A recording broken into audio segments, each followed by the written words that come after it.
Gouvernance et sécurité en République démocratique du Congo, quels enjeux, état des lieux, vérité et contre-vérité? On en parle aujourd'hui dans Fauteuil Blanc.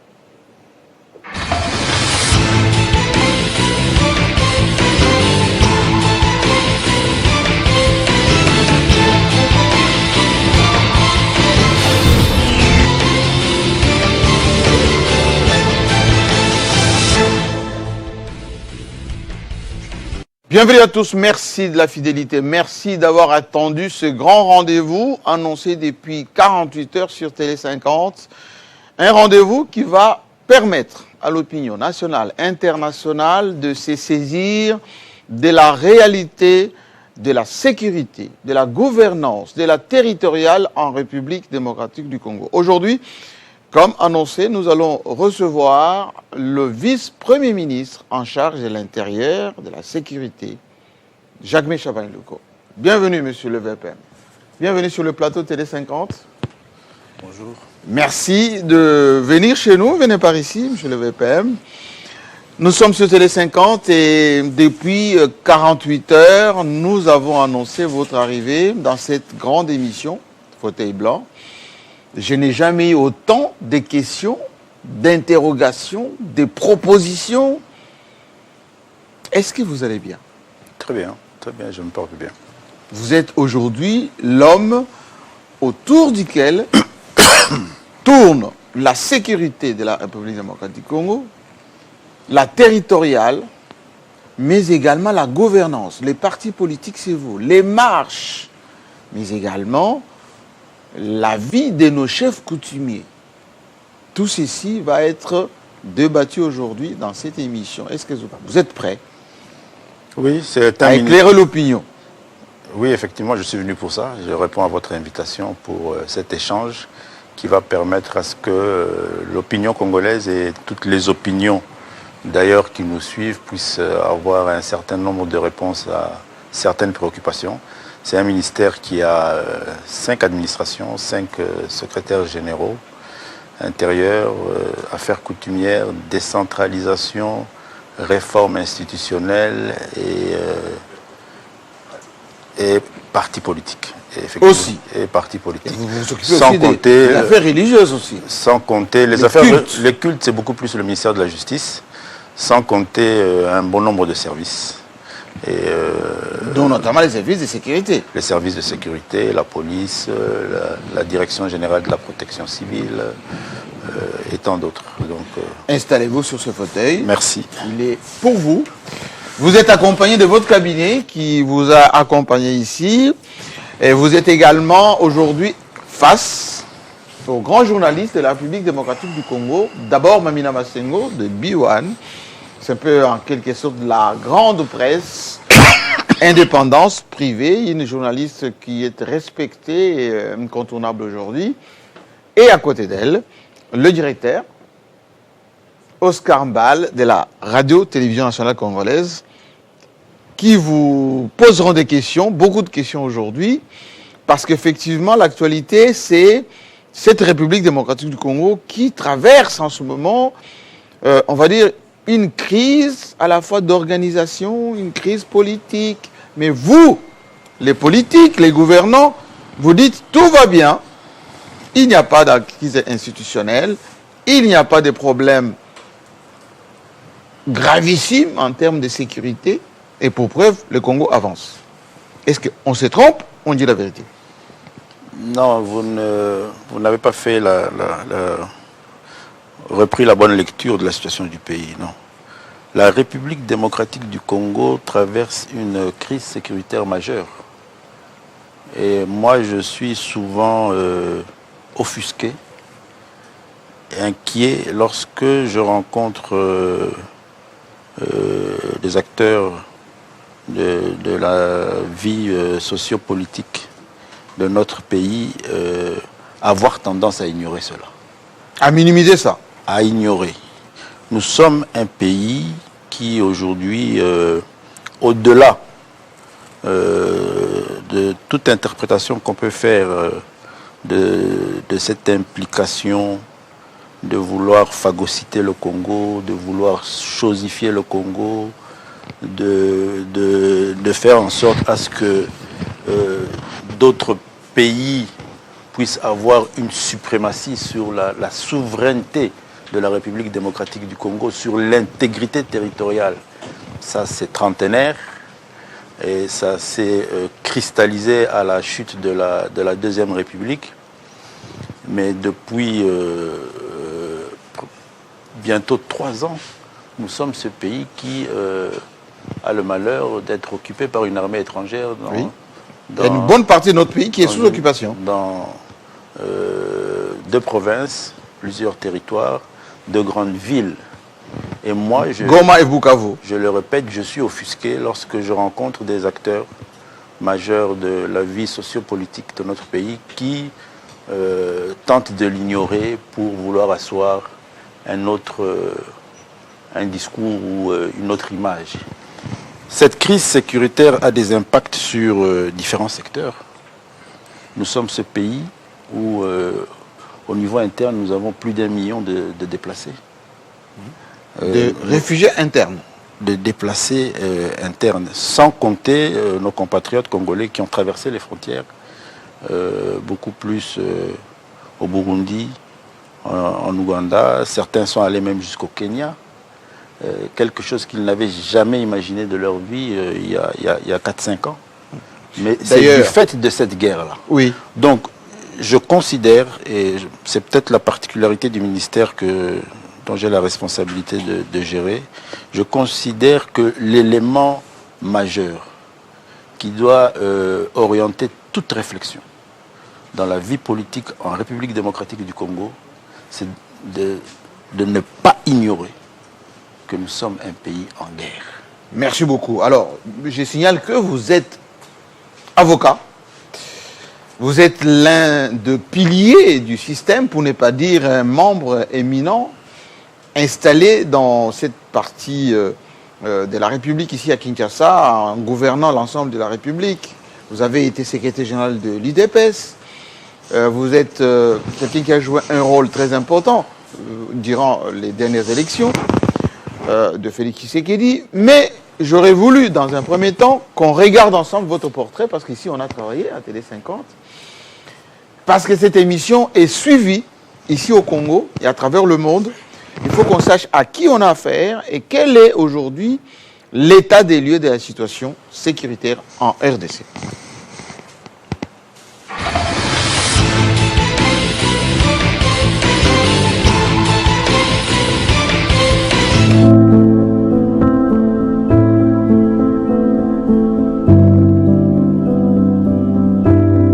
Pendant longtemps, il a préféré les coulisses à la lumière. Organisateur discret, juriste méthodique, homme d'appareil, Jacquemain Chabani n'était pas le visage le plus médiatique de l'UDPS. Pourtant, au fil des années, il s'est imposé comme l'un des artisans les plus influents de la majorité présidentielle. Aujourd'hui, le destin politique de cet ancien secrétaire général du parti présidentiel s'écrit à la tête du ministère de l'Intérieur, de la Sécurité, de la Décentralisation et des Affaires coutumières, là où chaque décision est scrutée, chaque silence interprété et chaque résultat attendu. Son histoire commence bien avant son entrée au gouvernement. Juriste de formation et avocat, Jacquemain Chabani choisit très tôt le militantisme. À l'UDPS, il fait partie de cette génération des cadres qui grandissent dans l'opposition lorsque le parti d'Étienne Tshisekedi est encore loin du pouvoir. Ceux qui le côtoient décrivent un homme des dossiers, méthodiques, davantage porté sur l'organisation que sur les effets des tribunes. Cette réputation lui ouvre progressivement les portes des plus hautes responsabilités du parti. Chargé des questions juridiques, puis secrétaire général, il devient l'un des principaux animateurs de l'appareil politique. Dans une formation où la discipline interne constitue un enjeu permanent, il participe à la restructuration des fédérations, à l'encadrement des militants et à la préparation des grandes échéances électorales. À la faveur de cette ascension, il rejoint ensuite la présidence de la République en qualité de conseiller du chef de l'État. Une étape qui lui permet de se familiariser davantage avec les rouages du pouvoir et les grands dossiers de l'État. Dans le même temps, il prend la présidence de la commission électorale permanente de l'UDPS, une structure stratégique chargée de préparer les échéances électorales du parti. Lorsque s'ouvre la campagne présidentielle de 2023, son choix comme directeur de campagne de Félix Tshisekedi apparaît alors comme une suite logique. Fin connaisseur des structures du parti et de leurs relais à travers le pays, il hérite de la responsabilité de coordonner une campagne nationale d'une ampleur exceptionnelle. Derrière les grands rassemblements et les discours du candidat, il orchestre les équipes, supervise les déplacements et veille à la cohérence de la stratégie électorale. La réélection du président Félix Tshisekedi viendra renforcer sa réputation d'organisateur et de stratège politique. Quelques mois plus tard, une nouvelle page s'ouvre. Élu sénateur du Nord Kivu, il ne siégera finalement que très peu de temps. La première ministre, Judith Suminwa Tuluka, fait appel à lui pour prendre les commandes du ministère de l'Intérieur, de la Sécurité, de la Décentralisation et des Affaires coutumières. Sans période d'adaptation, il hérite de l'un des portefeuilles les plus exigeants du gouvernement. La sécurité des villes, les conflits communautaires, les tensions entre gouverneurs et assemblées provinciales, les crises coutumières, la coordination des services de sécurité, les catastrophes naturelles ou encore les mouvements des populations deviennent désormais son quotidien. Depuis son arrivée, Jacquemain Chabani imprime un style fait de proximité avec le terrain et de coordination institutionnelle. Les conférences des gouverneurs y trouvent leur place dans les calendriers républicains. Les réunions du Conseil supérieur de la sécurité sont régulièrement convoquées afin d'adapter les réponses aux nouvelles menaces. Le vice-premier ministre multiplie également les missions en province pour désamorcer les crises institutionnelles, suivre les opérations de sécurisation et rappeler les autorités locales au respect des textes. Mais la réalité du terrain demeure exigeante. À Kinshasa, les braquages, le banditisme urbain et la criminalité continuent d'alimenter les inquiétudes. Dans plusieurs provinces, les tensions entre gouverneurs et assemblées provinciales reviennent régulièrement dans les débats politiques. C'est dans ce contexte qu'intervient l'un des épisodes les plus délicats de son mandat. Les députés Ladi Yangotikala déposent une motion de défiance contre le vice-premier ministre, estimant que les résultats ne sont pas à la hauteur des attentes. Le texte évoque notamment la recrudescence du banditisme urbain, des braquages ainsi que la gestion de plusieurs crises institutionnelles. Finalement, la procédure s'arrête avant même le débat de fond, la motion étant déclarée irrécevable pour des irrégularités de forme. Pour autant, Jacquemain Chabani entend démontrer que son action ne se limite pas aux réunions de sécurité ou aux arbitrages politiques. Ces derniers mois, le gouvernement a procédé au renforcement progressif des capacités opérationnelles de la police nationale. À Kinshasa, des nouveaux véhicules d'intervention, rapidement surnommés Kabasele par la population, ont été déployés afin d'accroître la mobilité des unités de la police et leur présence dans les quartiers de la capitale. Le vice-premier ministre mise également sur le renforcement des effectifs. Ce samedi encore, il a présidé la parade marquant la fin de formation de plus de 700 élèves policiers appelés à rejoindre les rangs de la police nationale congolaise, un signal que les autorités présentent comme une nouvelle étape dans la professionnalisation des forces de l'ordre et le renforcement de la sécurité publique.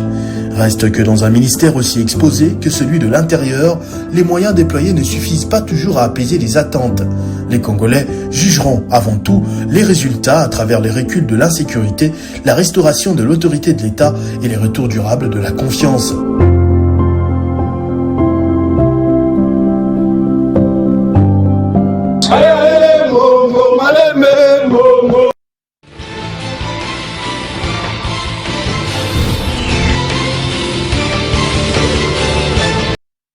Alors, monsieur le VPM de l'Intérieur, quand on regarde ces portraits, est-ce qu'on peut dire de vous, sans se tromper, que vous êtes le pilier du régime Tshisekedi, l'homme parfois incontournable de l'UDPS?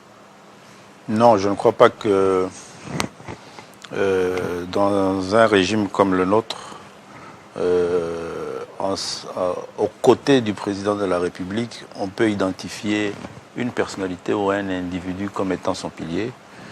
Le président Félix Tshisekedi se fait accompagner et se base d'un dispositif assez large en termes de personnes physiques et je peux dire aussi de personnes morales, qui constituent pour lui une base sur laquelle il confie toute la lancée de sa politique. Mais est-ce que ce n'est pas de la modestie quand on regarde votre parcours? Depuis Etienne Tshisekedi, vous avez été secrétaire général de ce parti, vous avez géré la partie élection avant, après, aujourd'hui, vous êtes au ministère de l'Intérieur qui gère la territoriale et tous les conflits qui surgissent à travers la République. Ce n'est pas de la modestie de dire non, je suis un des maillons de la chaîne dans la gouvernance Tshisekedi. Ce n'est pas de la modestie, mais je fais l'analyse critique de la situation et de l'environnement et de la méthode de notre président de la République qui est notre leader. Et de cette analyse en toute objectivité, et je crois que toute autre critique qui ferait le même exercice constatera que le président de la République ne s'appuie pas sur une ou des individualités. Mais il y a tout un dispositif sur lequel il fait reposer sa politique. Et vous l'avez d'ailleurs démontré dans votre documentaire.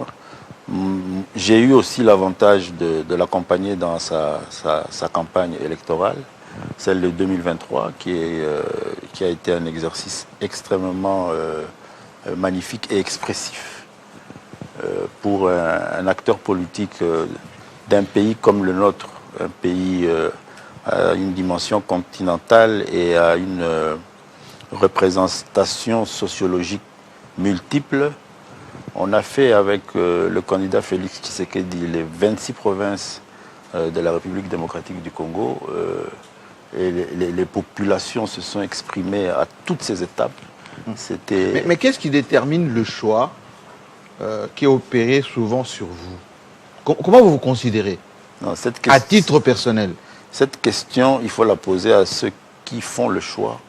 Depuis Étienne Tshisekedi jusqu'aujourd'hui. Vous étiez l'un des jeunes secrétaires généraux. Hein? Oui, je crois qu'il faut la poser à ceux qui ont fait le choix sur ma personne. Oui. Mais je peux aussi dire que je ne suis pas le seul. Moi, je dis souvent à ceux qui ont eu à avoir des inquiétudes, par exemple, sur notre parti politique, l'UDPS.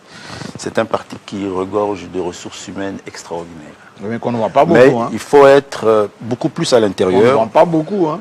Non, il faut beaucoup. Votre passage comme conseiller politique au niveau du cabinet du président a été pour beaucoup, pour identifier les valeurs sûres de l'UDPS. Aujourd'hui, le président de la République a comme conseiller principal au même collège une personne extraordinaire, avec beaucoup de capacités, membre de l'UDPS, que vous connaissez, mais peut-être que vous n'avez pas aujourd'hui, là maintenant, l'idée qu'il est là. Mais qui n'a pas la même visibilité que vous. Si, peut-être pas, peut-être qu'il n'a pas été secrétaire général. J'ai moi peut-être eu l'avantage d'occuper certaines fonctions. En termes de secrétaire général de ce grand parti politique, nous ne sommes pas 10. Donc ça, c'est peut-être des avantages sur mon parcours, mais je le dis et je le répète, l'UDPS regorge de ressources humaines extrêmement riches et de capacités extraordinaires.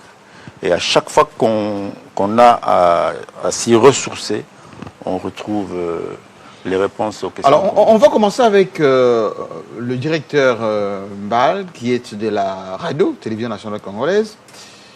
On est très suivi en ce moment à l'intérieur du pays. Beaucoup de représentations diplomatiques ici à Kinshasa suivent et vont effectivement décrypter ce que vous allez dire aujourd'hui. Et nos compatriotes de la diaspora, en commençant par les pays voisins, vous suivront également et ceux qui sont le négociateur. Oui, Oscar Mbal, installez-vous et vous avez le VPM d'intérieur. Monsieur le vice-premier ministre, ministre de l'Intérieur, Sécurité, Décentralisation et Affaires coutumières, je tenais à citer tous les portefeuilles, c'est un grand portefeuille. Vous gérez la sécurité du pays, c'est l'âme même de la République démocratique du Congo. Vous êtes l'une des personnes les mieux informées parce que vous avez l'état du territoire chaque matin, tout ce qui se passe dans les 145 territoires, dans les 26 provinces. Vous avez toute l'information, toutes les informations nécessaires sur la gestion de la territoriale. J'ai une petite question à vous poser, la première d'ailleurs. C'est par rapport à la loi des programmations de la réforme policière étalée sur la période de 2026 à 2030, avec un budget de plus de milliards de dollars américains.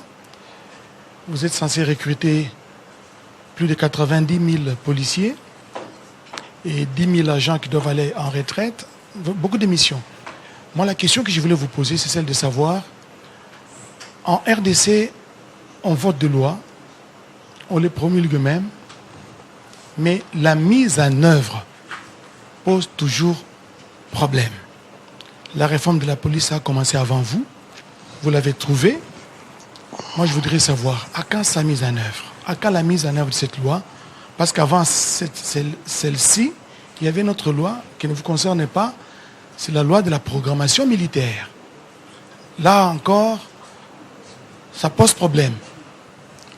On vote un budget, on vote de loi, mais pour les appliquer, à quand sa mise en œuvre? Sa mise en œuvre, je peux vous dire, dans un avenir très proche. Nous sommes d'ailleurs avec mon cabinet en débat au niveau de l'Assemblée nationale avec la commission ECOFIN qui est en train de finaliser le collectif budgétaire pour nous rassurer que nos lignes qui concernent ce projet de réforme de la police soient prises en compte de la manière la plus évidente possible. Nous avons fait, j'ai eu l'avantage de faire des échanges au niveau de l'exécutif, que ce soit avec son Excellence Monsieur le Président de la République et Madame la Première ministre, chef du gouvernement. Je suis convaincu et rassuré aujourd'hui qu'en termes de leadership et de tous les responsables au haut niveau, même au niveau du bureau de l'Assemblée nationale, tout le monde a compris la nécessité. Maintenant, c'est vrai que c'est le nerf de la guerre, l'argent, qu'il faut mettre à disposition. Et c'est le travail que nous faisons, c'est un travail technique. Les techniciens au niveau du ministère de l'Intérieur et de la police nationale congolaise sont dessus, avec les députés qui ont la charge de mettre à notre disposition ces financements. Moi, je m'accroche là-dessus. Excusez-moi, monsieur. Je suis de ceux qui n'aiment pas, échouer. Vous allez continuer. Oui. Vous allez continuer. Je vais aller dans l'essence de la question d'Oscar Mbal. Parmi les questions que j'ai reçues, les gens demandent, expliquez-nous comment et pourquoi on a des problèmes de financement de la police en RDC, alors que son ministre de tutelle, c'est-à-dire vous êtes un juriste, vous êtes cadre de l'IDPS et vous connaissez les problématiques de sécurité. La loi sur les réformes de la police, vous l'avez trouvé, notre police manque toujours de mobilité, manque toujours des uniformes, manque toujours des armes non létales. Il y a des problèmes des sous-siat. D'ailleurs, on avait demandé au président de la République, durant la conférence de presse, qu'il y a dans des sous-siat, les conteneurs où il n'y a pas de clim, il n'y a pas de bureau, etc. Expliquez-nous aujourd'hui. Beaucoup de gens ont dit que ce n'est pas de la faute de Jacques Chabani. Lui, il gère, mais ce n'est pas lui qui finance. Quel est votre problème avec les finances? Le Premier ministre ne veut pas vous donner des finances, ou c'est le président qui ne veut pas vous donner l'argent pour que vous puissiez réformer notre police? La loi sur la réforme de la police, je ne l'ai pas trouvée. La loi sur la réforme de la police, je l'ai amenée à l'Assemblée nationale. Nous l'avons défendue à l'Assemblée nationale. Nous avons fait sur cette loi une campagne et un lobby pour que l'autorité budgétaire, et ici il faut qu'on se partage les responsabilités. Nous, l'exécutif, le gouvernement, le ministère de l'Intérieur, nous avons amené la loi à l'Assemblée nationale, qui est l'autorité budgétaire. Nous avons travaillé avec principalement la Commission Défense et Sécurité pour qu'ils comprennent la pertinence et la nécessité de l'effectivité de cette loi, qui répond à toute la problématique sécuritaire qui se pose dans toutes nos 26 provinces, nos 145 territoires, nos 33 villes, tous nos territoires. Que demande le peuple? Quelle est la préoccupation du Congolais? Est-ce qu'on peut savoir le budget d'abord et de combien? De quoi vous avez besoin et de combien exactement pour commencer à travailler? Le budget s'étale sur Jusqu'en 2030. Sur les 5 prochaines années, il est de près de... Je vais aller jusqu'à 3 milliards. Oui.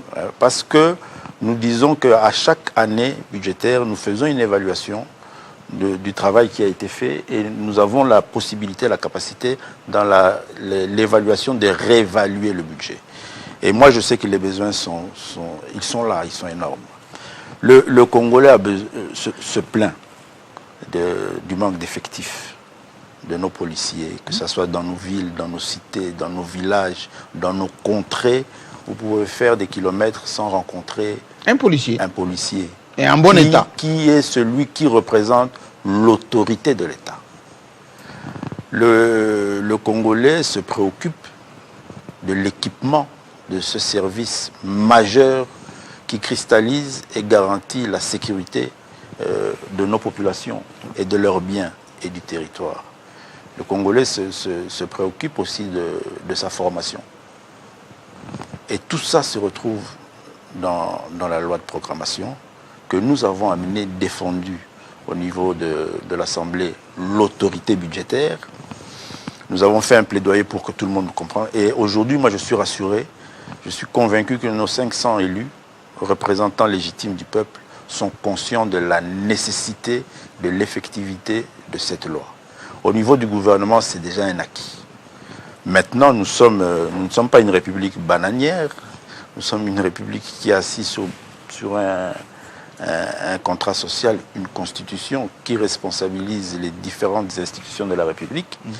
Et l'autorité budgétaire a la charge de pouvoir inscrire dans les lignes du ministère de l'Intérieur, dans les volets qui concernent l'exécution ou la mise en œuvre de cette loi, des sommes d'argent qui vont nous permettre de mettre en exécution tout ce qui est programmé. C'est pour ça que c'est une loi de programmation. Et comme je l'ai dit, nos experts sont en plein travail pendant que nous tournons cette émission ici.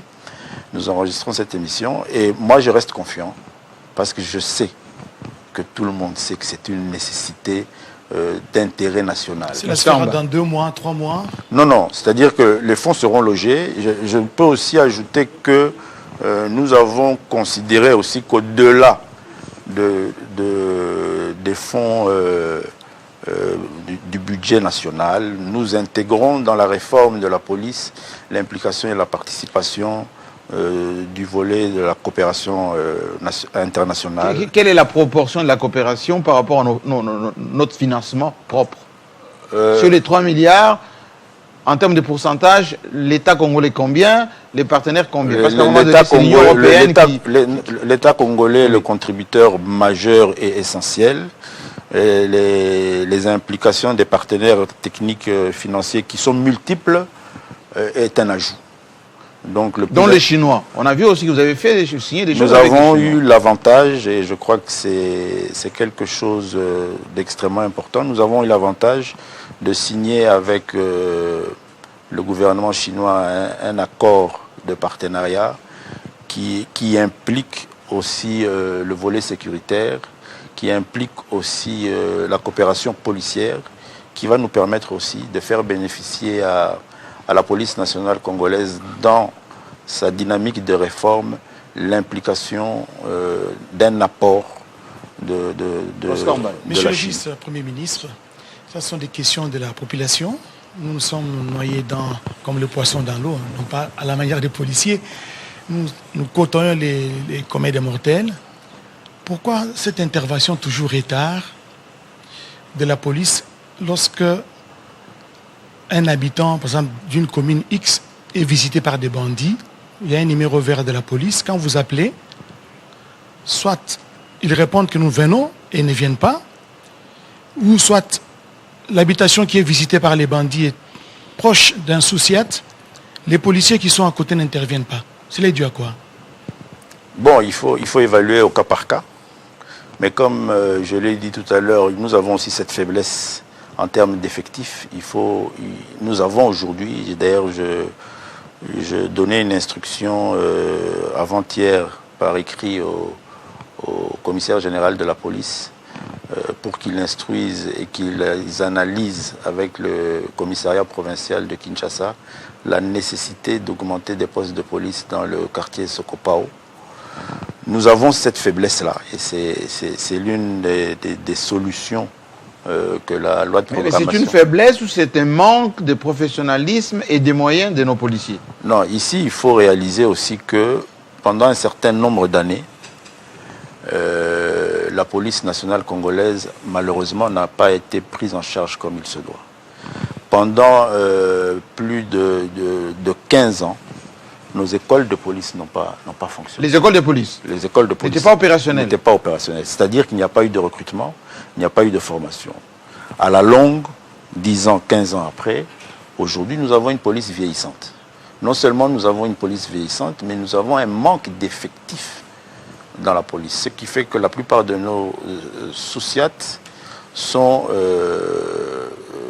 désertés en termes d'effectifs de ressources humaines. Et la réponse à la gestion de la criminalité a un impact significatif. Et c'est ce qui fait que certains de nos compatriotes, malheureusement, se retrouvent dans ces situations-là. C'est pour ça que nous n'avons même pas attendu la mise en œuvre de la loi de programmation. Le week-end ici, je viens de clôturer une session de nouveaux policiers qui ont fait 12 mois. Qui ont fait 12 mois, c'est-à-dire qu'on a commencé il y a une année, sans attendre la loi de la programmation. Nous nous sommes battus au niveau du gouvernement pour trouver des fonds et permettre à ce que nous tenions cette formation. La même chose, nous allons la lancer sans attendre les fonds de la loi de programmation le 2 juillet dans la province de la Chopo à Kapalata. Nous avons été dans une itinérance dans la province du Lualaba. Nous avons instruit le commissariat provincial. Nous sommes dans la construction dans cette ville d'un centre de formation pour nos policiers. Ce n'est pas des fonds inscrits dans la loi de programmation. C'est-à-dire que le gouvernement a déjà pris une avance sur toutes ces questions-là. En termes de cadre de travail, je crois que vous nous avez vu sur certains projets où nous avons lancé la construction de sous-siats. C'est des initiatives que le gouvernement a prises. C'est inscrit dans la loi de programmation, mais au niveau du ministère et du gouvernement, nous avions déjà pris ces initiatives. À Kinshasa, dans le Haut-Katanga, effectivement aussi, et dans d'autres provinces, nous travaillons avec les commissariats provinciaux, nous travaillons avec les exécutifs provinciaux et le gouvernement central pour répondre à toutes ces questions. Monsieur Louis, avant que Oscar continue avec son questionnaire, il y a Opération Ndobo.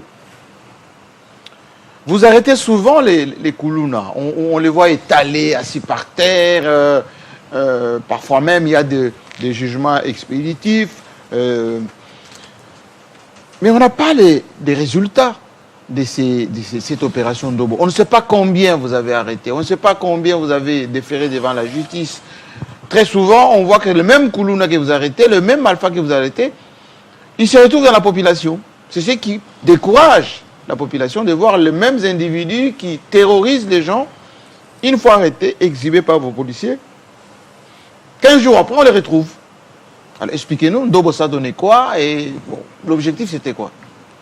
Ndobo est une initiative que nous avions prise en décembre 2024, principalement pour gérer la période de fin d'année, mais aussi parce que nous avions plusieurs alertes sur la recrudescence du banditisme urbain. Elle a fait son expérience, sa première expérience au commissariat provincial de Kinshasa, avec des résultats significatifs. Et nous l'avons déjà déployé dans 10 commissariats provinciaux à travers la République. En province aussi? En province aussi. À Lubumbashi, où ça tire parfois dans certains quartiers, les gens ne dorment pas? Où l'opération Ndobo a des résultats extrêmement satisfaisants en termes de statistiques. Et nous sommes à l'écoute des différents commissariats provinciaux qui, à chaque fois qu'ils en estiment le besoin, l'opération Ndobo est transférée dans leur entité avec un apport et technique et financier. Aujourd'hui, l'opération Ndobo est à plus de 11 000 présumés criminels. 11 000? À plus de 11 000. Arrêtés, déférés, jugés? Ou incarcérés en attendant. Arrêtés et plus de 75% déférés devant leur juge naturel. Maintenant, après cette étape-là, nous sommes, comme je l'ai dit, dans un état de droit. Il y a des lois, il y a des procédures. Là, ce n'est plus à notre niveau. Mais nous faisons ce travail-là de neutraliser et de mettre en détention ces différents présumés criminels et de les mettre à la disposition de la justice. Mais je peux vous rassurer aussi que sur ces questions-là, parce que nous faisons des analyses critiques de toutes ces situations-là, et nous avons effectivement constaté qu'au niveau de la chaîne pénale, il y a une certaine difficulté.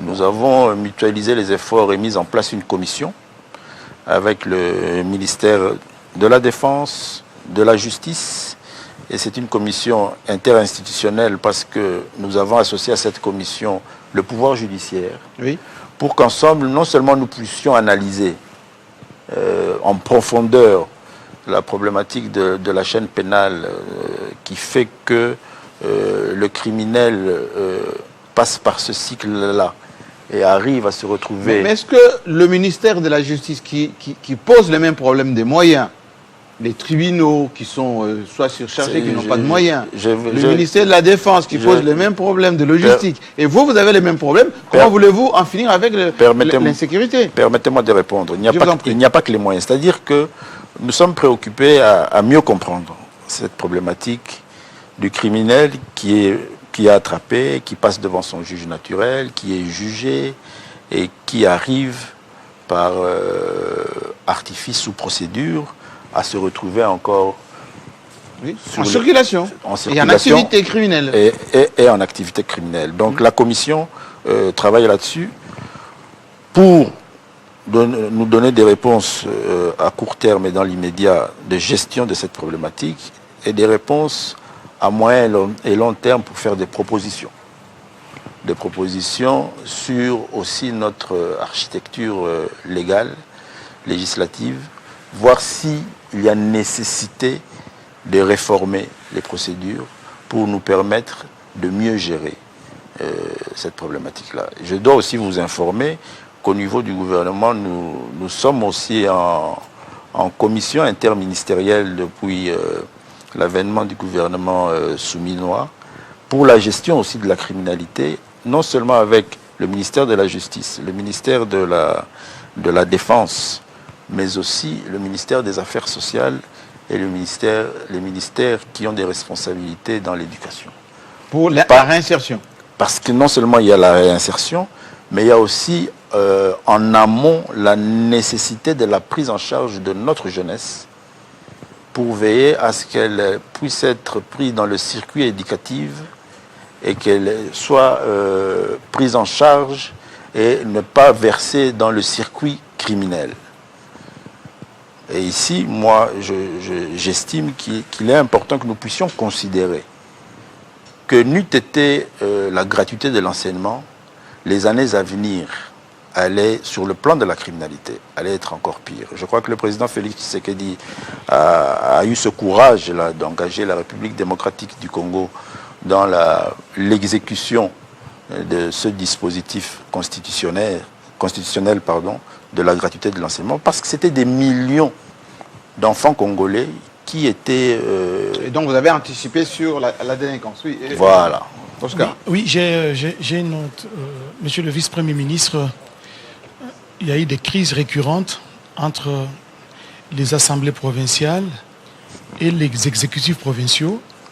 Si un président d'une assemblée provinciale ne se retrouve pas en termes de gestion de la province, il intente une motion de défiance contre un gouverneur et cela a beaucoup contribué négativement au développement de la province, à la marche de province. Et la plupart du temps, ce qui fait peur, parce que nous avons constaté, c'est quand vous envoyez des télégrammes au niveau des présidents des assemblées provinciales ou des gouverneurs. Des télégrammes à 3 paragraphes. Full stop.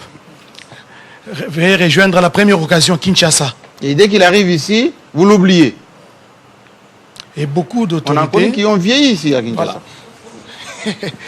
Nous voulons un peu en savoir un peu plus par rapport à vos collaborateurs, présidents des assemblées provinciales ou gouverneurs qui ont été convoqués ici à Kinshasa et dont les dossiers sont aujourd'hui sans suite. Je me rappelle, lors du briefing presse avec le ministre Mouyaya, une question similaire vous avait été posée et vous avez répondu en disant que les dossiers sont en instruction.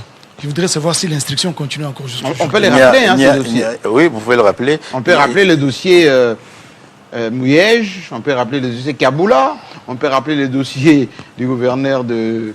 il y a le président de l'Assemblée provinciale de l'Équateur, par exemple, oui. qui avait été aussi convoqué.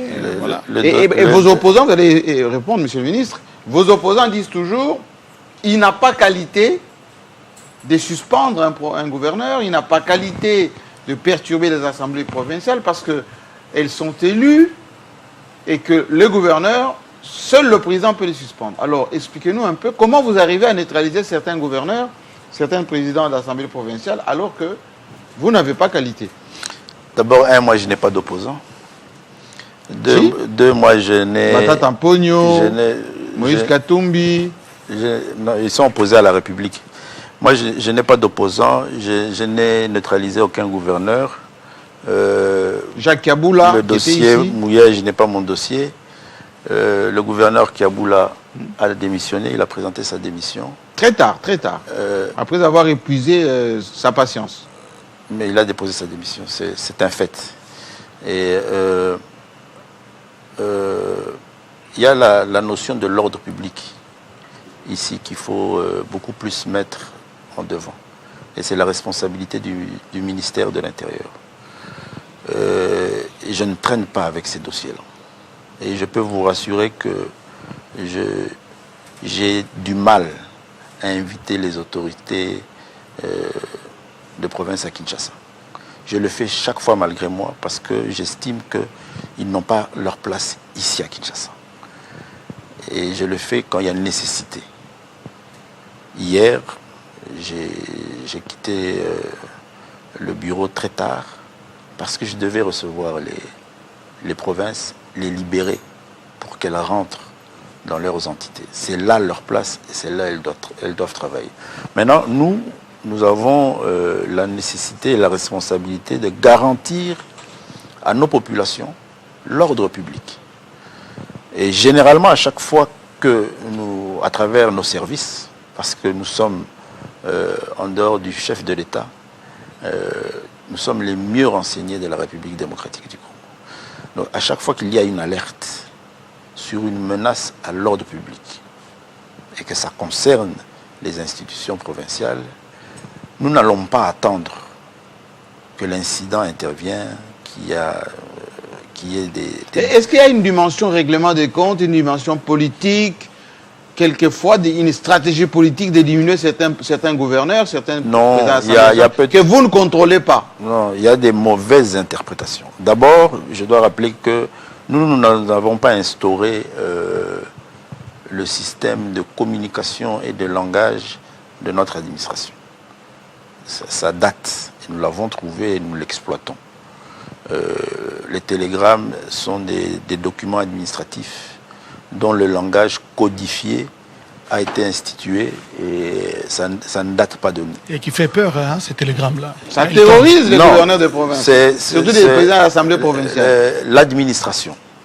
Et ça, il faut que nous puissions le comprendre. Et nous allons faire un effort, non seulement avec l'École nationale de l'administration, nous avons obtenu un décret qui la réconforte dans son fonctionnement, mais aussi avec l'inspection de la territoriale, l'administration publique, pour permettre à un gouvernement et à un pays de se reposer là-dessus. L'administration publique, c'est comme une armée.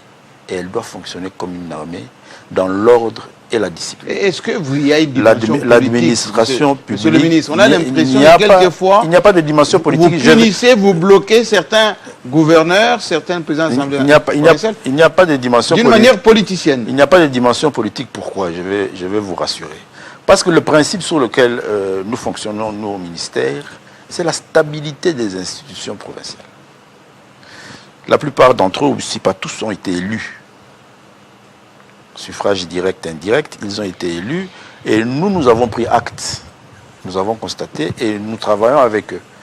Aujourd'hui, nous avons reçu l'instruction de les stabiliser. Pourquoi? Parce que le chef de l'État a des projets pour nos provinces. Il y a des politiques publiques à mettre en œuvre. Et cela ne peut pas se faire dans un environnement instable. Tout le travail que nous faisons, c'est pour les stabiliser. Et vous allez, on fera les statistiques. Et on constatera tous que contrairement au mandat précédent, le mandat précédent et les autres, aujourd'hui, il y a une certaine stabilité institutionnelle dans nos provinces. Imposée par vous? Garantie, pas imposée. Non, imposée par vous. Nous garantissons cette stabilité. Et vous pouvez, vous êtes de la presse, des journalistes d'investigation, vous pouvez investiguer, vous allez constater que c'est à l'avantage de nos provinces.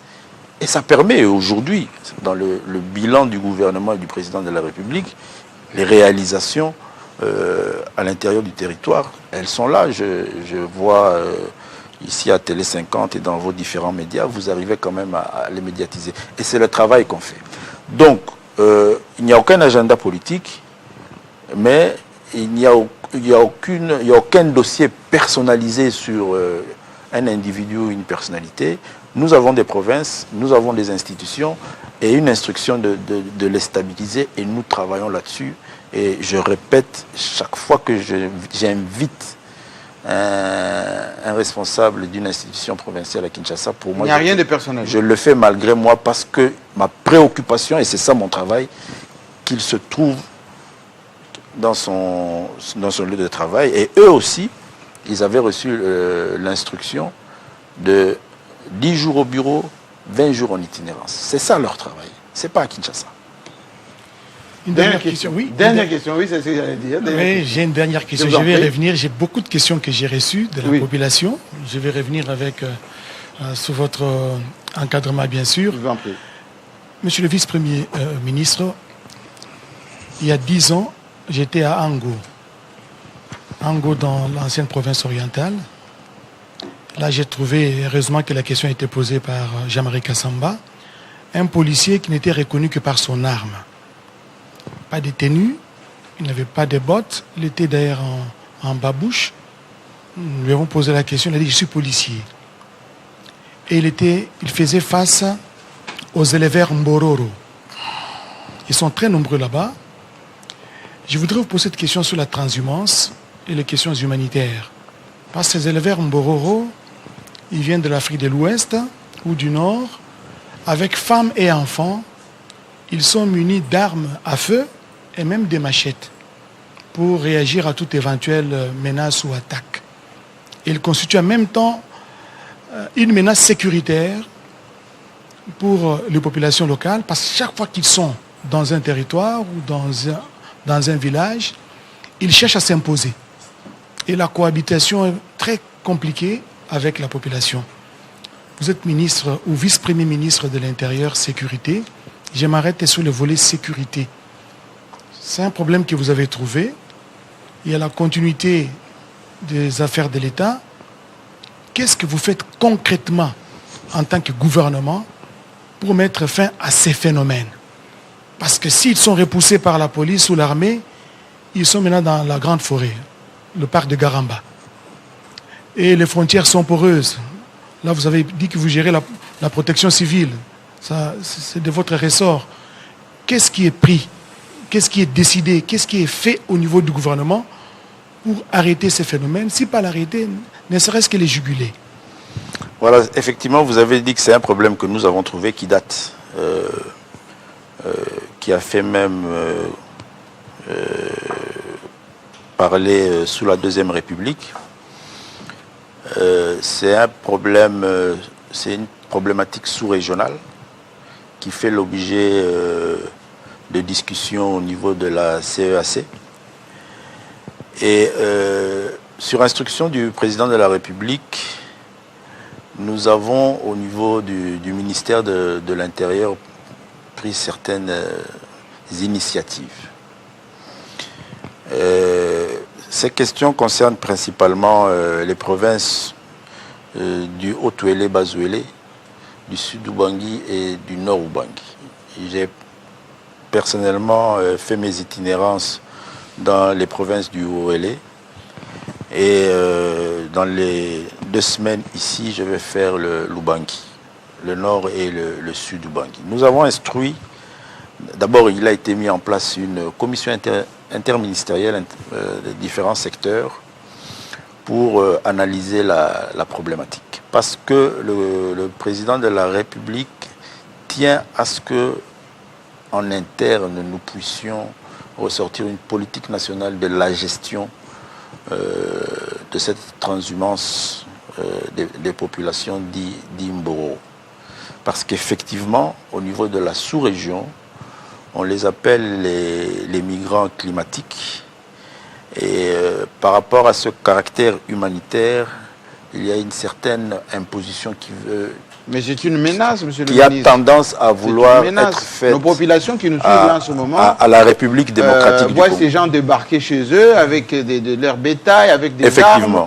C'est de l'occupation aussi, de l'infiltration. On a l'impression que vous cautionnez tout ça. Effectivement. Et comme nous avons la responsabilité première de la protection de nos populations et de leurs biens, il nous faut prendre des mesures.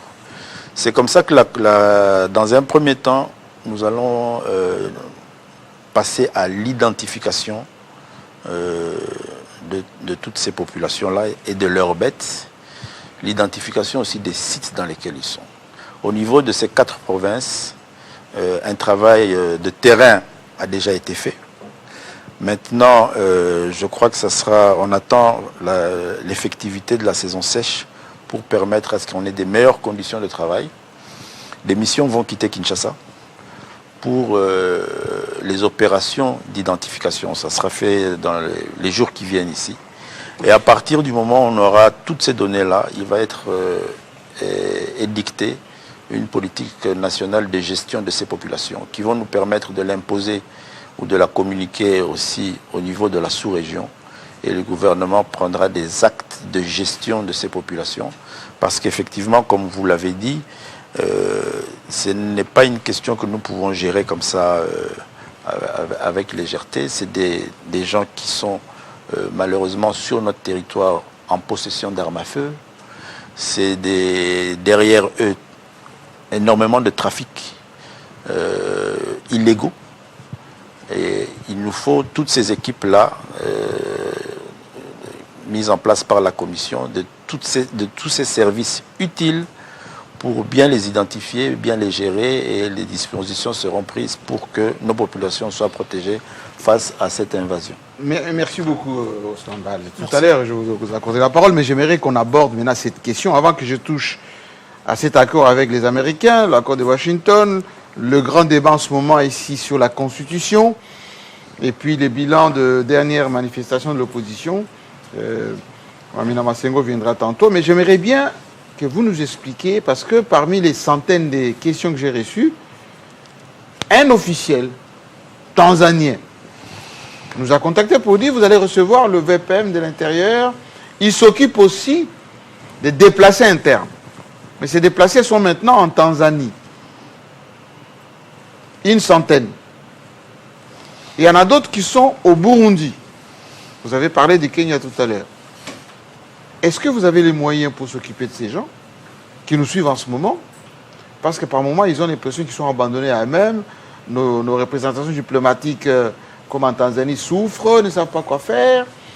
Et puis, la communauté internationale semble bouder de vous accompagner dans tout ça. Quelles sont les mesures que vous avez prises? Ceux qui sont au Burundi, qui ont fui les Sud Kivu, ceux qui sont en Tanzanie, ceux qui sont aujourd'hui au Kenya.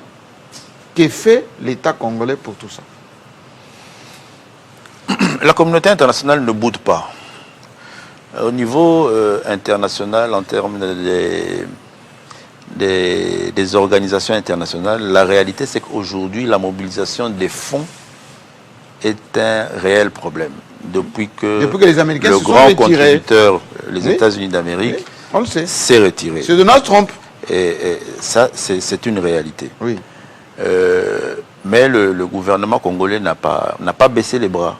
Aujourd'hui, sur la problématique de la gestion des populations déplacés en dehors de nos frontières, c'est-à-dire réfugiés, qui sont sous la responsabilité humanitaire du Haut Commissariat HCR.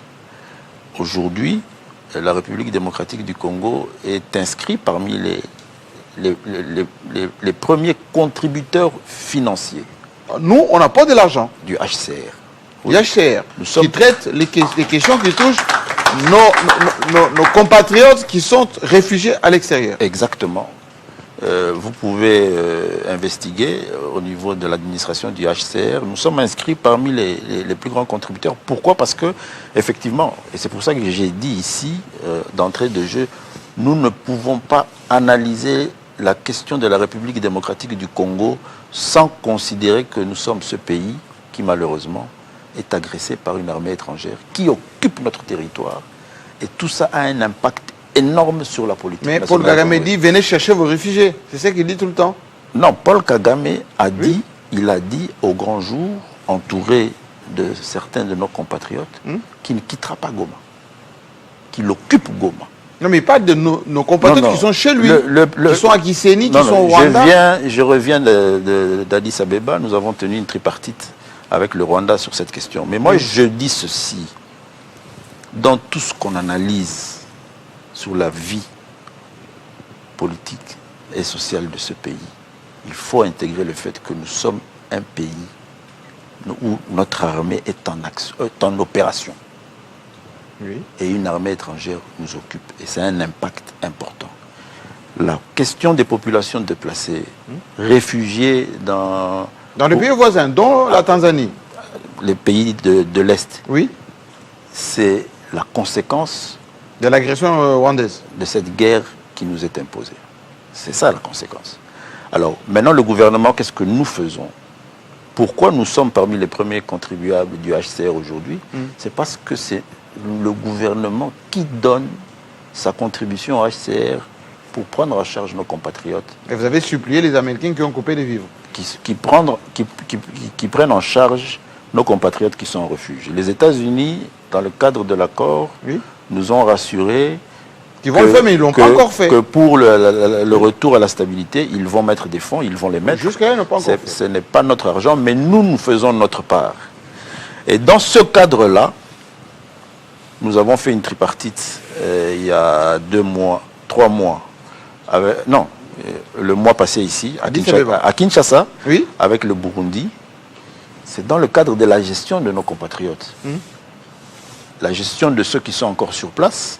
On a des cas au Burundi où il y a nos compatriotes. Qui ne sont pas revenus à Uvira, qui ne sont pas revenus. Et la gestion du retour volontaire de ceux qui veulent revenir. J'ai fait le déplacement en Tanzanie pour discuter dans le cadre de la tripartite avec le HCR. À Kigoma notamment. Pour gérer cette problématique. Oui. Le HCR a des principes. Le retour, il est volontaire et il s'organise. Et le retour s'organise seulement dans une zone pacifiée. La majeure partie de nos compatriotes qui se retrouvent dans tous ces pays frontaliers de l'Est de la République démocratique du Congo, leurs zones de retour ne sont pas pacifiées. La discussion que nous avions eue avec les amis tanzaniens, c'était un retour forcé qui gênait le HCR et nous ne pouvons pas le faire. Nous ne pouvons pas mettre nos populations dans ces situations-là. Donc, nous avons conclu à travers un communiqué qui a été rendu officiel sur comment, en attendant la mise en œuvre des accords de paix de Washington et du dispositif de Doha, comment ensemble avec le HCR, ces populations pourront être prises en charge et comment nous allons organiser au fur et à mesure, en attendant la restauration de l'autorité de l'État dans les territoires occupés. Oui. Cela. Donc, dites à ces compatriotes qui vous suivent, aux frères tanzaniens qui vous a écrit, que nous sommes, eux et nous, liés par les principes qui lient la problématique des réfugiés à travers le HCR. Et le gouvernement congolais prend ses responsabilités non seulement pour garantir une certaine stabilité à nos populations dans leur situation de réfugiés, mais est extrêmement préoccupé par un retour rapide Et volontaire. et volontaire de tous Mamina nos Wassengo. compatriotes. Je vous offre, je sais que Mamina Wassengo, pertinente qu'elle est, a des questions qui préoccupent à la fois l'opinion, tant nationale qu'internationale. Vous avez les ministres. On va essayer. Monsieur le vice-premier ministre, permettez-moi que je revienne sur des propos que j'ai entendus lors de vos réponses à Jean-Marie ou à Oscar. Vous avez dit plusieurs fois, 5 ou 6 si je ne me trompe pas, que la police est en sous-effectif. Alors ma question, combien d'éléments compte la police nationale congolaise? Combien sont affectés à Kinshasa et dans les provinces qui comportent ce qu'on appelle des villes ou des zones coupe-gorge? Ou c'est une question taboue? J'ai entamé il y a quelques mois, c'est la procédure administrative et surtout celle de la chaîne des dépenses, un projet d'identification et de recensement au niveau de la police nationale congolaise. Un contractant spécialisé dans ce domaine est en œuvre actuellement avec l'inspection de la police pour déployer son personnel. C'est l'une des faiblesses aussi que nous avons dans la gestion de ce service, un service sécuritaire, c'est la maîtrise des effectifs. C'est la maîtrise des effectifs. Donc moi je préfère attendre les résultats et les conclusions de cette mission pour avoir une réelle connaissance des effectifs, non seulement au niveau national, mais aussi à travers nos différentes provinces. Je me résume ici, et ça aussi pour des raisons sécuritaires, à partager avec l'opinion une réalité connue, qui est le besoin en renforcement de nos effectifs au niveau de la police. Alors, je vais compléter, vous allez continuer. Et ici, je reviens encore Oui. À cette nécessité de réaliser que nous sommes un pays en crise sécuritaire. Je viens par devant vous pour rassurer et partager avec nos opinions un certain nombre d'informations, mais n'allez pas me faire divulguer des secrets. Oui, c'est-à-dire, on ne va pas vous demander le policier au kilomètre ou par nombre de population. Tout en sachant que Dans la ville de Kinshasa, par exemple, on a combien? C'est 18 millions d'habitants quand même. tout en sachant que En termes d'effectifs, tout nous en- avons l'inspection générale de la police. tout en sachant Combien que nous avons tout un déployez? dispositif ennemi qui nous suit à la loupe, qui a des objectifs en République démocratique du Congo, Identification. en République démocratique, et même ici à Kinshasa, pour déstabiliser notre pays. Quand certaines sources disent qu'il y a environ 10 000 ou 14 000 policiers seulement pour la ville de Kinshasa, c'est vrai ou c'est faux? C'est faux. Ok. C'est faux. Ben, je vous crois, même si ça Il faut vient... me croire. Je ne dis que la vérité. Je suis le mieux renseigné et je ne dis que la vérité. Est-ce que c'est confirmé par l'inspection générale de la police? Parce que d'après aussi nos... Non, ça au moins c'est faux. Mais je reviens encore là-dessus. Et je crois que c'est extrêmement important. 10 000 à 14 000 policiers pour Kinshasa. Madame Mamina, Pour 18 millions d'habitants. je reviens là-dessus. Moi, j'ai répondu à l'invitation parce que c'est un devoir aussi de redevabilité. Mais je vais revenir là-dessus. Moi, je vais vous dire la vérité et je vais partager pour que l'opinion soit informée. Mais j'aimerais qu'en toute responsabilité, nous puissions intégrer la situation dans laquelle notre pays se trouve. Vous n'allez pas faire venir tendre le micro au ministre de l'Intérieur pour qu'il vous divulgue Les effectifs. le dispositif sécuritaire de la nation. Voilà, on comprend, on s'incline. Mais j'aimerais savoir, maintenant vous allez continuer, mais monsieur le ministre, vous comprenez que cette question... Ça lie tout, hein? Oui, bien sûr, on peut évoquer cette problématique sécurité, enfin, discrétion, Parce que vous avez parlé de secret d'État, sous-effectif. etc. C'est Mais- connu, qu'on est c'est en connu. sous-effectif. Et là, moi, je ne peux pas cacher. Sous-effectif, Je ça, on je le vous sait. ai dit que dans la réforme de la police, nous intégrons la coopération internationale. Et même dans la formation. Mais vous n'allez pas me demander, moi, de venir dans un plateau de télévision pour mettre à la disposition de tout le monde Votre dispositif. notre dispositif sécuritaire. Bon, mais là, ma question à moi est, très souvent on dit, vous avez beaucoup de policiers qui devaient aller à la retraite, que vous n'avez pas encore accompagné à la retraite. De deux, vous avez des jeunes policiers qui ont été qui sont recrutés ou qui ont été recrutés. Mais, vous nous avez répondu tout à l'heure que bon, les écoles de formation posaient problème, etc. Est-ce que, en attendant la loi, vous allez nous enlever les brebis galeuses, les policiers Koulouna de la police pour ne serait-ce que nettoyer cette police? Parce que très souvent, on a maintenant peur quand on est en présence d'un policier qu'en présence d'un Koulouna, par exemple. On a l'impression que le policier en armes est plus dangereux que le Koulouna avec sa machette. Non, le policier fait son travail.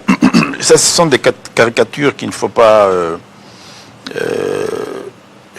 Nettoyage de la police. Le nettoyage de la police, c'est un travail quotidien. Si c'est un des acquis aussi de la réforme, mais qui est déjà en œuvre. Si aujourd'hui, au niveau de la police nationale congolaise, nous avons une inspection. Oui.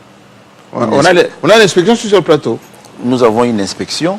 Non, pas l'inspection territoriale, mais l'inspection de la police. De la police aussi. L'inspection de la police, son rôle, c'est de se rassurer que le commissariat général de la police applique la loi comme il se doit. Et de dénonce et sanctionner. C'est ça le rôle de l'inspection. Donc c'est un travail qui se fait au quotidien. C'est vrai que le fait que pendant un temps assez long, la formation n'a pas été actionnée et mise de rigueur, nous avons malheureusement des éléments qui ne sont pas passés par ce circuit-là. Et que vous êtes en train de corriger. Voilà, là nous sommes en train de corriger. Alors, c'est pour quand les académies de police? L'académie de police, elle est déjà active. Nous avons une académie à Kimpoko, qui est déjà active et qui a déjà débuté ses formations, mais que nous sommes en train de remonter en puissance. J'ai fait une visite il y a, je crois, 4 à 5 mois, où d'ailleurs très prochainement aussi il y a une promotion qui doit y ressortir. Nous avons, nous, au niveau du gouvernement, des actes à poser pour renforcer cette grande académie et sur lesquels nous sommes en train de travailler, mais l'académie, elle est déjà là. Alors, il y a des images qui ont fait le tour du web lors du sit-in de l'opposition le 12 juin. On a vu des policiers lançant des projectiles sur des manifestants. C'était parce que la police anti-émeute n'était pas là? Ou qu'est-ce qui expliquait ça? Est-ce qu'on les a entendus? La police anti-émeute était là. Des enquêtes internes au niveau de la police et même au niveau du parquet sont ouvertes. On attend les conclusions. Mais je crois que ce jour-là, nous nous sommes retrouvés face à des manifestants qui n'avaient pas voulu obtempérer aux directives des gestionnaires de la ville. C'est la plus grande difficulté que nous avons eue. L'Assemblée nationale, son siège est un lieu inviolable. Il leur avait été fait des propositions pour leur permettre de s'exprimer. Ils n'ont pas voulu respecter ces propositions-là. Et malheureusement, lorsque vous vous retrouvez dans une telle situation où des citoyens de la République veulent faire un affront à l'ordre public. Mais est-ce que cela a donné l'autorisation à la police de jeter des pierres sur la population? Sur les manifestants. Sur les manifestants. Il y a des gaz lacrymogènes, il y a de l'arme non létale, il y a l'eau chaude. Pourquoi les courir aux pierres comme eux? Est-ce que cela leur donnait à eux le droit de mettre en danger l'ordre public? Non. Par rapport aux policiers, je vous ai dit clairement qu'il y a des enquêtes internes. Attendons les conclusions. Alors, vous avez inquiété quand même ces policiers avec. Mais oui, mais bien sûr que oui. On peut parler du bilan du sit-in du 12 juin. Il y a une sorte de guerre des chiffres entre officiels et opposition. De notre côté, c'est quoi le bilan? De notre côté, il n'y a pas de. Il n'y a pas de mort. Il n'y a pas de guerre des chiffres. Il n'y a pas de contradiction. Nous avons un rapport. Je vous ai dit que nous sommes les mieux renseignés de la République en dehors du chef de l'État. Nous avons un rapport très clair. Il y a maintenant des déclarations faites par les les dirigeants de certains partis de l'opposition. Et je crois que ce qu'il faut attendre pour ceux qui veulent être clarifiés, c'est les conclusions de l'enquête ouverte au niveau du parquet. Mais indépendant, qui est en fait, Y a-t-il un bilan Elle est indépendante cette enquête? Ou c'est vous-même le qui... procureur de la République, la justice, vous l'estimez comment? C'est la justice congolaise, elle est indépendante. Vous voulez quelle justice pour enquêter sur un tel dossier? Fayoulou et les autres disent communauté internationale, société civile, pas la police. Je reviens de Bruxelles. Oui. Je reviens de Bruxelles où j'ai fait, je crois, 3 jours. Qu'est-ce qui s'est passé à Bruxelles pendant la même période? Parce que je ne sais pas si la grève est levée, mais en Belgique, il y a une grève des enseignants. Il y a une réforme sur l'enseignement en Belgique, contestée par les enseignants. Les enseignants belges, à travers leurs syndicats, ont organisé une manifestation à Bruxelles, dans ce qu'on appelle la zone neutre. Oui. La zone neutre. Il y a eu des morts? Il y a eu des casses. Oui, des casses. Il y a eu des casses. Mais la police n'a pas tué. Il y a eu, s'il vous plaît, il y a eu des casses, ce qui a amené le syndicat des enseignants belges à lancer la grève. Vous êtes allé enquêter là-bas? Bon, nous, on est au Congo. La justice du Burundi est allée enquêter là-bas? Non. Vous croyez que nous sommes des sous-hommes? Vous voulez que qui viennent enquêter?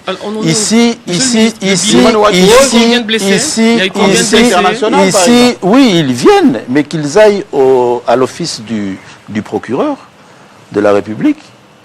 Il y a un dossier qui est ouvert.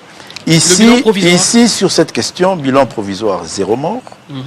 Zéro mort. 0 mort. Nous regrettons malheureusement qu'il y a eu certains blessés. Le ministre de la Justice... Combien de blessés? Le ministre de la Justice... Donc c'est Sanga Fayoulou. Le ministre de la Justice, dans la même soirée, a fait l'effort de rendre visite à certains leaders de l'opposition.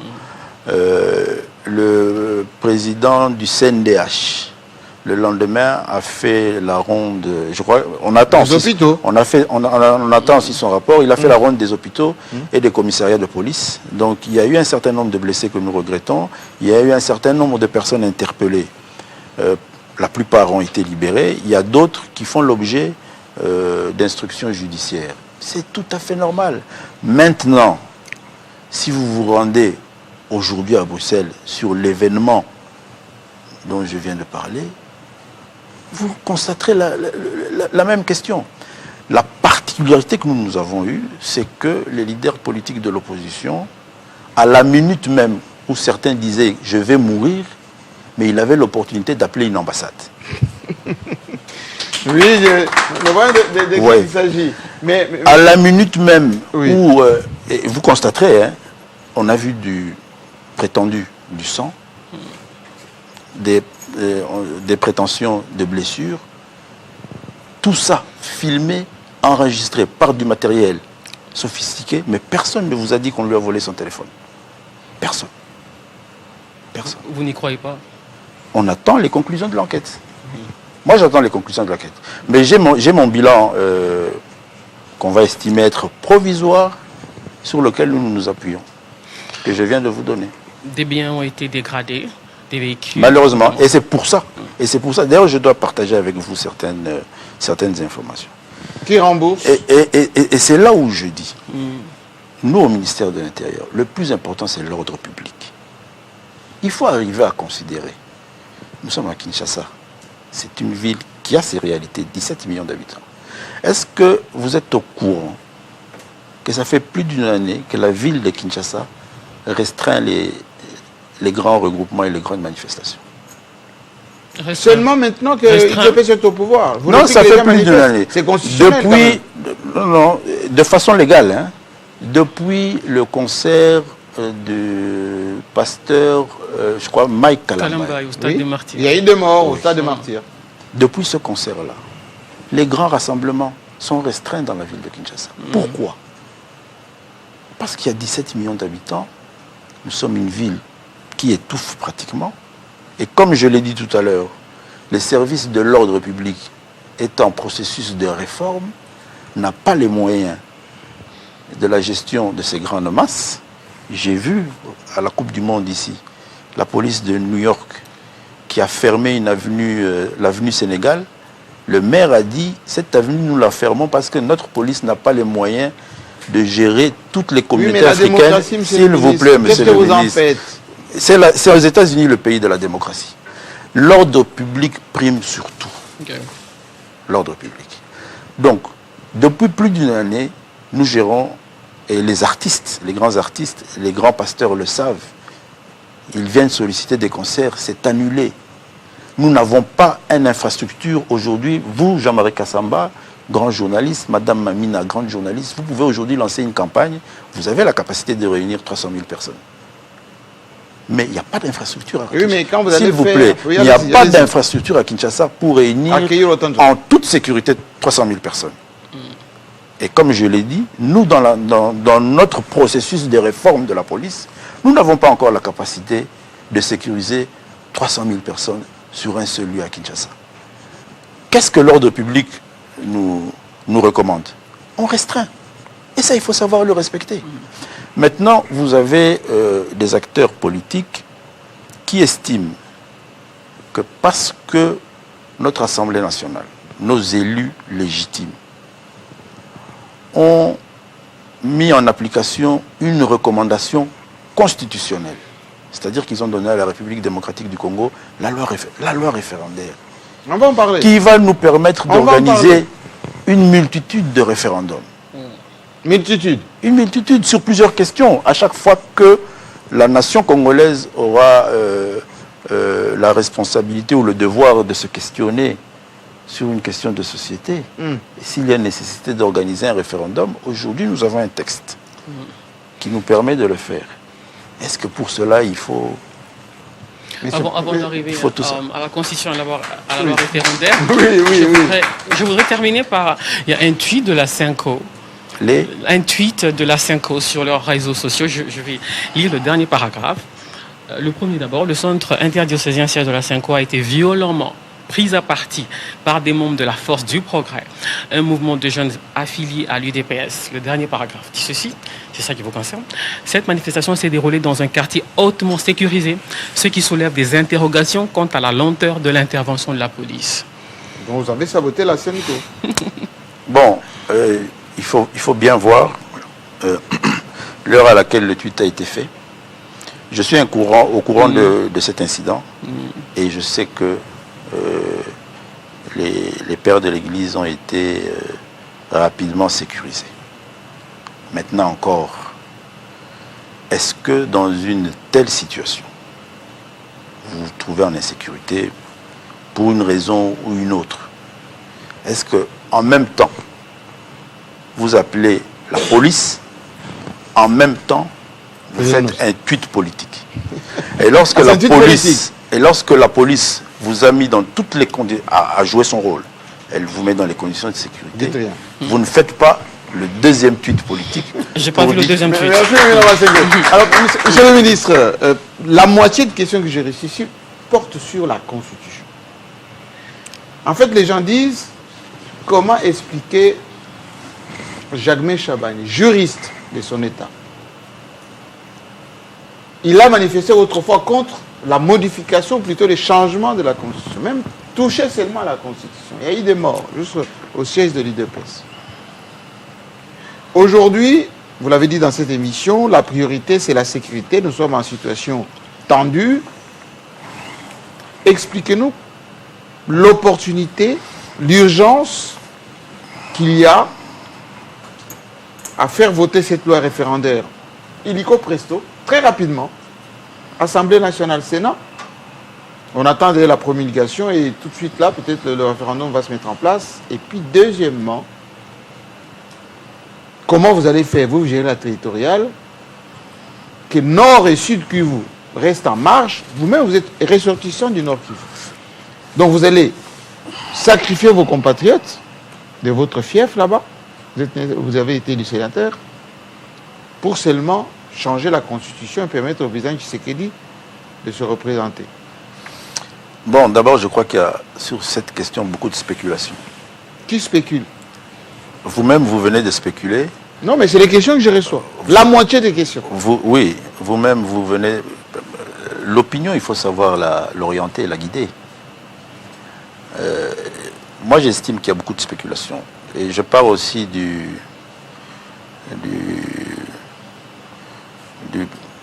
principe que j'ai la gestion de l'ordre public dans mes responsabilités. Je ne vais pas me permettre d'entrer dans des spéculations qui font réfléchir les uns et les autres dans tous les sens. Je l'ai dit ici tout à l'heure, je considère que l'Assemblée nationale a joué son rôle. On est bien d'accord.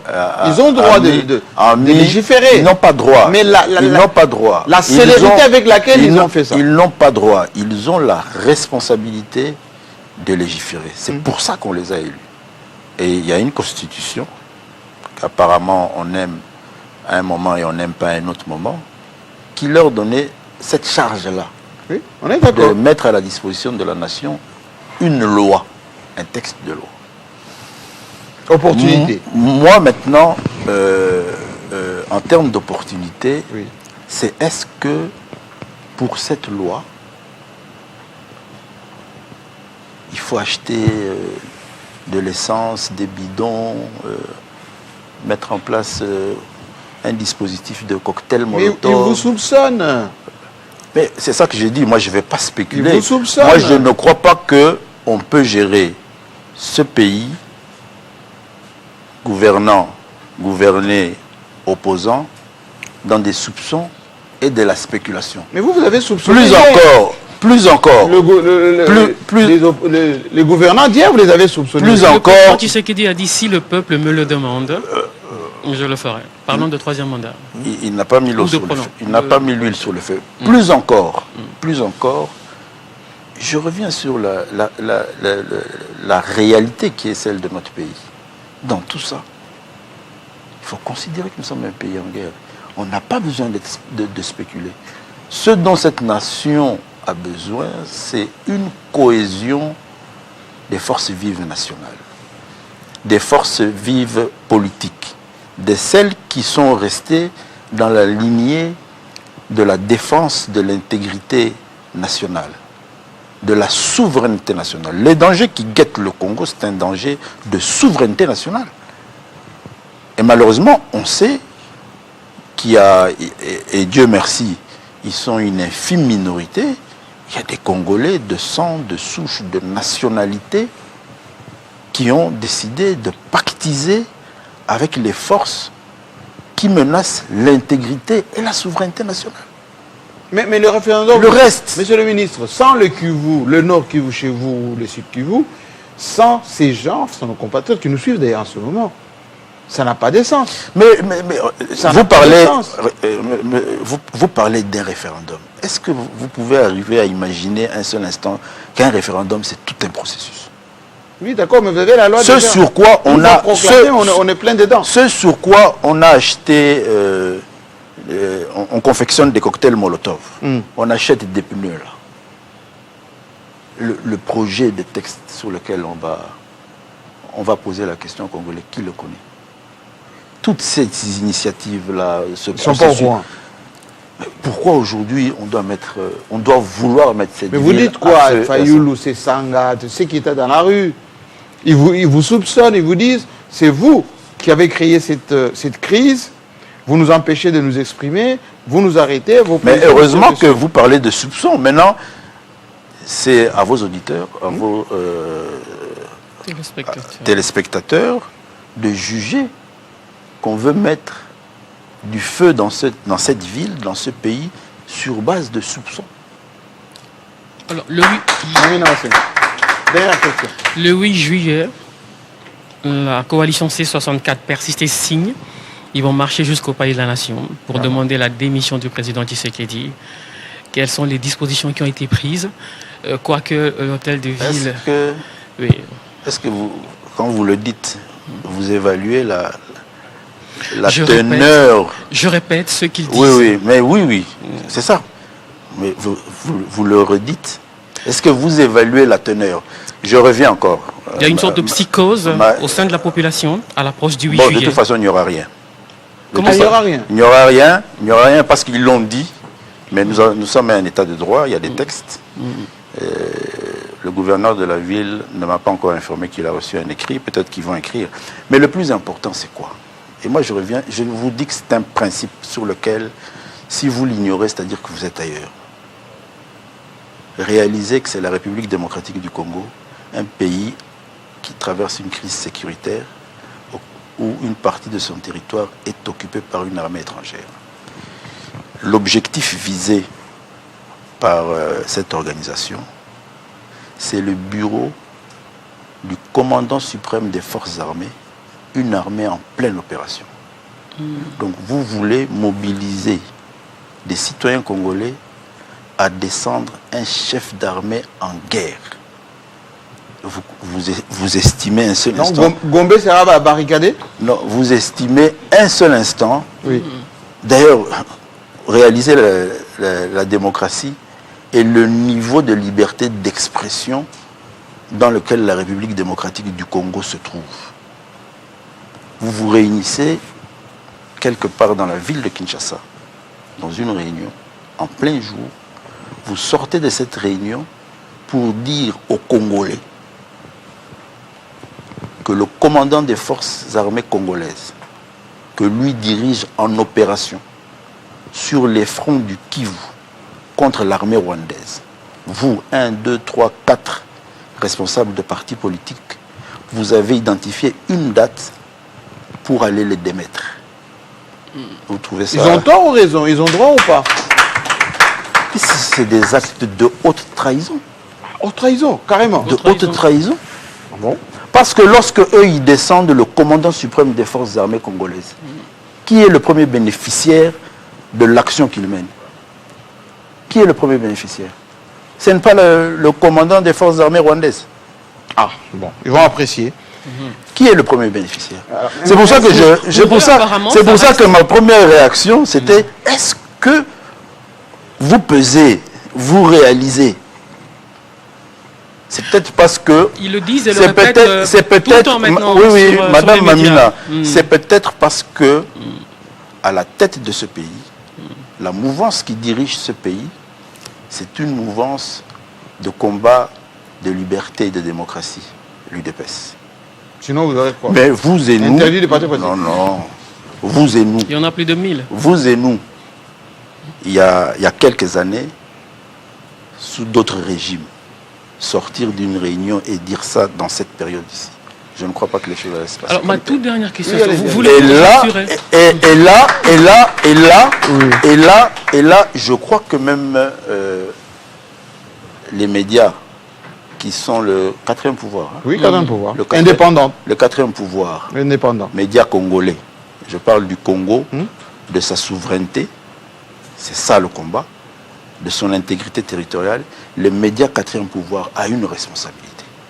Vous ne pouvez pas faire l'apologie de la trahison, de la complicité et de l'accompagnement d'une armée étrangère qui veut occuper la République démocratique du Congo et s'en prendre au commandant suprême. Merci, Mme Massengo. Et avant que M. Mbal pose sa dernière question, moi j'aimerais qu'on puisse aborder très rapidement, parce qu'on a vraiment épuisé le temps, on est dans une émission très suivie, cette affaire des Américains. Vous nous avez amené l'accord signé comme une chance pour la République. On va avoir à la fois la sécurité, on va chasser les Rwandais, Kagame c'est fini, et on aura beaucoup d'argent, de la sécurité. 8 mois après, les Congolais attendent. Et parmi les piliers, moi je continue à le penser et le dire, de ces régimes, c'est vous. Qu'est-ce que vous dites aux Congolais par rapport aux Américains? Ils viennent quel mois? Venir où? Ici chez nous, avec de l'argent et de la sécurité. Non, dans l'accord de Washington. Dans l'accord de Washington, qui est de paix et de prospérité, qui est un processus à mettre en œuvre. La paix est l'objectif final. Donc, c'est un accord qui a été signé entre parties. Nous avons, et nous le savons, et les Américains le savent, ça s'est dit et ça se redit, nous avons une partie qui est de mauvaise foi. Et c'est pour ça que vous constatez que... L'AFC ou les Rwandais? C'est un bloc. Il n'y a pas une différence. C'est vrai qu'il y a un acteur majeur et un supplétif, mais c'est un tout. Et c'est une partie de mauvaise foi. C'est pour ça qu'il y a un dispositif de sanction qui est en train d'être mis en œuvre pour faire pression sur cette partie à exécuter l'accord signé. Donc nous, on attendra que Gaga veille bien. On n'attend pas, on agit. On agit. Il y a eu des sanctions, parce que vous parlez des Américains. Oui. C'est eux qui prennent les sanctions. Oui, mais c'est timide Il quand même. il y en a eu la semaine passée. Oui, sur l'or. Oui. C'est timide peut-être pour vous, parce que vous n'avez l'impact du pillage de nos ressources ne vous parvient pas. Mais posez la question aux pilleurs. Si ces sanctions sont timides, allez voir ces ressources. Monsieur le vice-premier ministre, je m'en voudrais si je ne vous pose pas cette question. J'ai suivi au mois d'avril dernier la sortie médiatique du collectif de députés provinciaux qui se plaignent du retard cumulé de leurs émoluments. Ça fait 10 mois qu'ils ne sont pas payés. Peut-être les provinces nantis, qui ont un peu de moyens, prennent en charge les députés provinciaux en termes de paiement, mais d'autres provinces qui n'ont pas assez de moyens, les députés provinciaux sont en train de croupir en dépit des instructions données par le président de la République. Je vous signale que j'ai assisté à plusieurs conférences de gouverneurs. Cette recommandation revient toujours. L'impaiement, des arriérés, des émoluments des députés provinciaux. Vous les sacrifiez, hein? Mais ils ne sont toujours pas honorés. Oui, effectivement, nous travaillons là-dessus. Nous faisons des efforts pour que... Et moi, ça fait partie de mes responsabilités en termes d'échange avec les membres du gouvernement qui gèrent la chaîne des dépenses. Et je reste convaincu qu'ils ne sont plus à 10 mois. Il doit y avoir certains mois qui ont déjà été liquidés. Et c'est là toute la nécessité d'évaluer et de faire un suivi continu du processus de réforme sur la décentralisation. La semaine ici, nous venons de lancer le baromètre, qui est un instrument qui va nous permettre de mieux analyser et évaluer toutes ces questions qui concernent la décentralisation. C'est peut-être aussi, sans vouloir soupçonner inutilement quiconque, des questions de débat de société sur lesquelles, en toute souveraineté, il faut permettre à ce que des échanges puissent avoir lieu et que si il y a nécessité de révisiter certains dispositifs légaux ou constitutionnels pour améliorer la prise en charge de la Constitution dont vous parlez. La gestion. Il faut que les gens comprennent les dispositifs en question, c'est que vous voulez dépouiller les provinces. Ça peut être une loi, ça peut être... alors que c'est interdit à l'article 220. Merci Oscar Mbal. Moi j'aimerais que vous mettiez debout, monsieur le ministre, parce que c'est terminé l'émission. Ah, déjà. Ça va très vite. Merci. Moi j'avais 2 petites questions de confiance, parce que on m'a demandé... De confiance hors micro. Non, on est au micro, toujours en direct. On m'a dit de vous demander comment se porte l'UDPS, parce que vous gérez la sécurité. Mais l'UDPS a porté plainte contre les forces du progrès. C'est quelle force du progrès? Vous êtes l'homme le plus renseigné, vous avez identifié les vrais et les faux forces du progrès. Des deux, les tendances là au sein de l'UDPS, c'est fini ou ça continue? Bon, d'abord, vous avez posé plusieurs... Je vais commencer par la dernière, l'UDPS. L'UDPS, notre parti se porte bien. C'est vrai que moi, aujourd'hui, je suis au gouvernement, donc j'ai le devoir de prendre un peu de recul. Vous avez un œil sur le fonctionnement du parti. Oui, j'ai dit un peu de recul. J'ai un lien extrêmement fort avec mon parti, que c'est assez difficile. Mais il faut... considérer que, parce que vous avez parlé des tendances, nous sommes un parti... La guerre. Non, il n'y a pas de guerre, il y a des débats. Nous sommes un parti qui est fondé sur le débat, sur l'expression, sur la démocratie. Et nous sommes un parti qui vit. Donc, il faut... À vouloir vous couper les têtes les uns les autres. Non, il y a eu... nous sommes tous vivants. Vous avez appris le décès de l'un d'entre nous. Mais c'est Nous, quand nous même sommes, nous très sommes- dur, hein. nous sommes tous vivants et on se tient très fort. Ça, c'est pour l'UDPS. Alors, Fort du progrès. C'est vous le ministre de l'Intérieur. oui, moi, je crois que Vous le neutralisez quand? je crois que je l'ai déjà Le trouble dit. fait. Ce dont vous venez de parler, ce dont on parle, force du progrès, ce qui fait l'actualité là, aujourd'hui, c'est une nébuleuse. Nébuleuse. C'est une nébuleuse. Vous ne les contrôlez pas. Non, c'est une nébuleuse, le terme fort du progrès, parce que j'ai vu des jeunes gens au coin de votre avenue ici.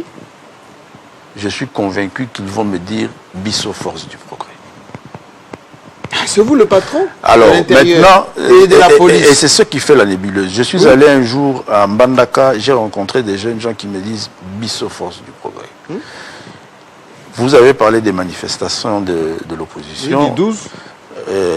Si vous avez les bonnes images, vous verrez que dans les manifestants là, avec les leaders de l'opposition, il y avait des jeunes gens qui peuvent aussi porter et se dire Bissoyé. C'est pour ça que moi je dis qu'il y a bien Zawad. c'est une nébuleuse. Maintenant, il faut pas. Vous êtes là, le Bumbashi, place de la Poste, ils sont il là. ne faut pas aller À sur... Kasumbalès, ils sont là. Mais le Nous- vrai sont nous- où qui sont disciplinés voilà, au c'est sein ça de que j'ai dit. l'UDPS. Nous qui avons la responsabilité de garantir l'ordre public, nous allons en profondeur, nous identifions les uns et les autres, et selon les actes posés, les services font leur travail. Est-ce que vous avez arrêté ceux qui ont fait des exactions le 12 parce que les images existent? Mais c'est ça, Est-ce que Vondé... c'est l'une des raisons principales, je crois, de cette enquête qui est ouverte et de la nécessité qu'on puisse faire en sorte qu'elle se Mais on dit déroule que c'est vous, IDPS, une dans- fois qu'on les arrête, dans les meilleures conditions. le lendemain, vous donnez l'ordre pour Vous qu'on êtes, qu'on les relâche. vous êtes un journaliste d'investigation, renseignez-vous très bien. Vous allez retrouver dans les annales de la gestion de la République par le président Félix Tshisekedi à plusieurs moments où on a mis la main sur des citoyens congolais qui ont posé des actes répréhensibles et qui prétendaient être Des leaders. politiquement liés. Parce que d'après nos sources, le président Tshisekedi se serait énervé suffisamment quand on lui a envoyé des images. Il y en a qui sont en prison. Hein. Des exactions, etc. Il y en a Est-ce qui que sont en vous prison. qui, Et puis qui après- pilotez la sécurité, et- est-ce que vous allez sanctionner suffisamment? Vos policiers vont réprimer, pour ne pas dire sanctionner, ceux qui instrumentalisent ces jeunes gens ou ceux qui instaurent l'insécurité dans nos villes? On attend les conclusions de l'enquête et vous verrez. On va le faire. Ça a déjà été fait. Et vous pouvez vérifier. Et il y en a qui sont en détention jusqu'aujourd'hui. Qu'est-ce qui fait courir Germain Chabagne maintenant? Jusqu'où il va aller? Vice-premier ministre, pilier du régime, vous avez beaucoup travaillé pour la réélection du président Tshisekedi. Là, vous militez beaucoup pour que ces projets de constitution aboutissent. Jusqu'où vous voulez aller? J'accompagne mon parti jusqu'au bout. Avec ou sans caméra? Mon parti politique, l'UDPS. Parce que Non, vous avez mais- parlé de moi, ma personne. L'émission est terminée. Vous pouvez saluer ceux qui vous ont accompagné. Et nous allons nous retrouver la fois prochaine avec Merci. un autre responsable. J'espère. Bien évidemment, cette émission sera rediffusée, mise en ligne.